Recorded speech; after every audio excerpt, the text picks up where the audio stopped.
আমি আবার এক নজরে 27টি আমল আপনাদেরকে বলে দিচ্ছি। নাম্বার 1 চাঁদ দেখা,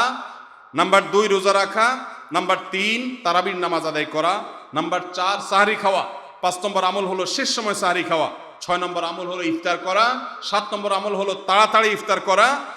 এবং 8 নম্বর আমল হলো ইফতারের দোয়া পড়া, 9 নম্বর আমল হলো সাহরি এবং ইফতারে খেজুর খাওয়া, 10 নম্বর আমল হলো রমজান মাসের সকল গুনাহ বর্জন করা, 11 নম্বর আমল হলো বেশি বেশি দোয়া করা, 12 নম্বর আমল হলো মিথ্যা কথা এবং কাজ পরিহার করা, 13 নম্বর আমল হলো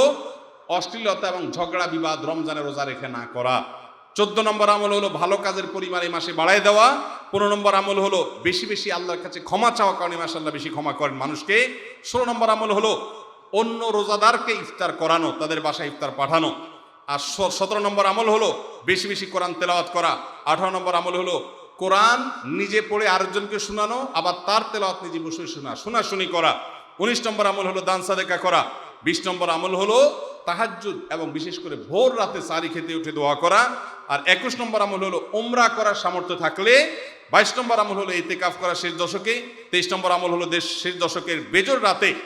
শেষ দশকের প্রত্যেকটা রাতে ইবাদতের পরিমাণ বাড়িয়ে দেওয়া এবং বিশেষভাবে রাত্রি জাগরণ করা শেষ দশক, আর 24 নম্বর আমল হলো শেষ দশকে নিজের পরিবারকে ঘুম থেকে ডেকে তোলা, স্ত্রী সঙ্গ ত্যাগ করা, 25 নম্বর আমল হলো লাইলাতুল কদর অনুসন্ধান করা, 26 নম্বর আমল হলো লাইলাতুল কদরের বিশেষ দোয়া পাঠ করা, আর 27 নম্বর আমল হলো ফিতরা দেওয়া। আল্লাহ আমাদের সবাইকে এই 27টা আমল দিয়ে আমাদের রমজান মাসকে সাজাবার তৌফিক দান করুন।